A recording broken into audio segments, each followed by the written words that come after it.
نحمدہ و نصلی علی رسولہ الکریم۔ آج کی نشست میں شب برات کی وجہ تسلیم، شب برات کے احکام اور اس کے فضائل کا بیان ہوگا۔ علماء نے لکھا ہے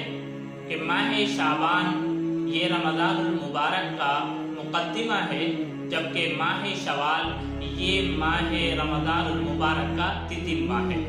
حضرت عائشہ رضی اللہ تعالیٰ عنہ فرماتی ہیں کہ میں نے سرور دو عالم صلی اللہ علیہ وسلم کو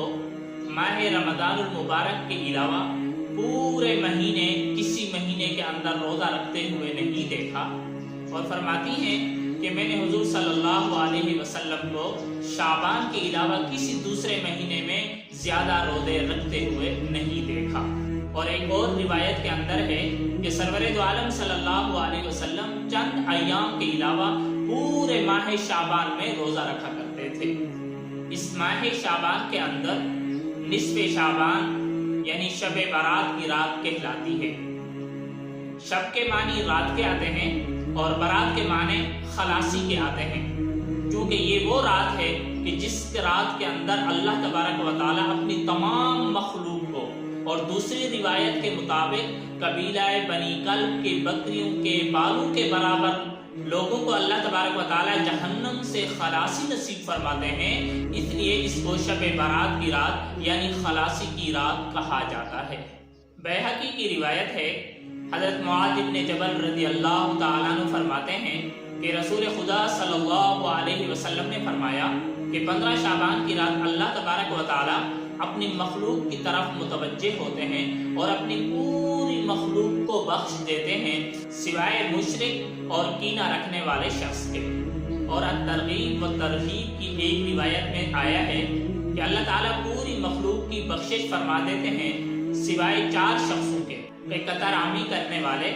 اور تہبند یا پائجامہ ٹخنوں سے نیچے لٹکانے والے، اور شراب کی عادت رکھنے والے، اور کسی کو ناحق قتل کرنے والے کی اس رات بھی بخشش نہیں ہوتی۔ ابن ماجہ اور ترمذی کی روایت ہے، امی عائشہ رضی اللہ تعالیٰ عنہ فرماتی ہیں کہ ایک رات میں نے رسول خدا صلی اللہ علیہ وسلم کو بستر پر نہ پایا تو میں نے آپ کو جنت البقیع میں پایا، تو رسول اللہ صلی اللہ علیہ وسلم نے فرمایا کیا آپ کو خطرہ گزرا کہ میں کہیں دوسری جگہ رات گزارنے چلا گیا؟ تو حضرت عائشہ رضی اللہ عنہ فرماتی ہیں کہ ہاں یہی مجھے خیال آیا۔ پھر رسول اللہ صلی اللہ علیہ وسلم نے فرمایا کہ اس ماہ شعبان کی 15ویں رات کو اللہ تبارک و تعالیٰ اس آسمان دنیا یعنی قریب والے آسمان پر تشریف لاتے ہیں اور قبیلہ بنی کلب کی بکریوں کے بالوں کے برابر اپنی مخلوق کو جہنم سے خلاصی نصیب فرماتے ہیں۔ دوسری روایات میں آتا ہے کہ یہ قبیلہ بنی کلب بکریاں پالنے میں بہت زیادہ مشہور تھا، اور کچھ روایات میں تو آتا ہے کہ قبیلہ بنی کلب کے پاس اس وقت 30,000 بکریاں موجود تھیں۔ بیہقی کی ایک اور روایت کے اندر آتا ہے،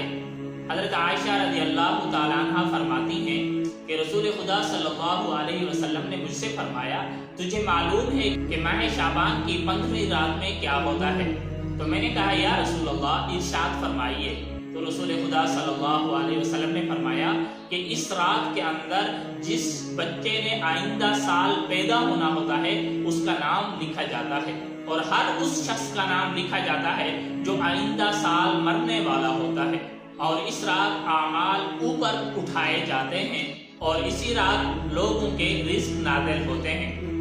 جیسا کہ اللہ تبارک و تعالیٰ فرماتے ہیں فیہا یفرق کل امر حکیم، اسی رات لوگوں کے معاملے جدا جدا کیے جاتے ہیں حکمت کے ساتھ۔ اور ابن ماجہ کی روایت میں ہے، حضرت علی رضی اللہ تعالیٰ عنہ روایت کرتے ہیں کہ رسول خدا صلی اللہ علیہ وسلم نے فرمایا کہ جب شعبان کی 15ویں رات ہو تو اس کی رات میں قیام کیا کرو اور دن میں روزہ رکھا کرو، کہ اسی رات غروب شمس ہوتے ہی اللہ تبارک و تعالیٰ آسمان دنیا پر نازل ہوتے ہیں اور فرماتے ہیں کہ کوئی ہے بخشش طلب کرنے والا کہ میں اس کی بخشش کر دوں، کیا کوئی ہے رزق طلب کرنے والا کہ میں اس کو رزق دے دوں، کوئی ہے مصیبت زدہ کہ میں اس کو عافیت دے دوں۔ اور اسی طرح اللہ تبارک و تعالیٰ فرماتے رہتے ہیں کہ کیا ہے کوئی فلاں چیز مانگنے والا کہ وہ میں دے دوں، کیا کوئی ہے فلاں چیز مانگنے والا کہ میں وہ چیز دے دوں، اور یہی اللہ تبارک و تعالیٰ ندا لگاتے رہتے ہیں اور دعائیں قبول کرتے رہتے ہیں یہاں تک کہ صبح صادق ہو جاتی ہے۔ تو ان تمام روایات سے معلوم ہوا کہ سب سے پہلا کام جو سرور دو عالم صلی اللہ علیہ وسلم نے ماہ شعبان کی 15ویں رات کو کیا ہے وہ یہ ہے کہ رسول خدا صلی اللہ علیہ وسلم اپنی زندگی میں ایک بار جنت البقیع تشریف لے گئے۔ تو اگر کسی مسلمان کا دل چاہے اس سنت کو اپنانے کا تو وہ بھی اپنی زندگی میں ایک مرتبہ چلا جائے۔ دوسرا کام جو اس شب برات کے متعلق آیا ہے وہ یہ ہے کہ رات کو قیام کیا جائے، پھر چاہے آپ نفل پڑھیں، قرآن مجید کی تلاوت کریں، کوئی ذکر کریں، کوئی صلاۃ التسبیح پڑھیں، تو یہ تمام احکام آپ انفرادی طور پر مسجد میں زیادہ بہتر ہے کہ گھر میں کریں تاکہ گھر میں رہ کر اپنے بال بچوں کو بھی اسی جانب ترغیب مل جائے۔ اور جو تیسرا کام کرنا ہے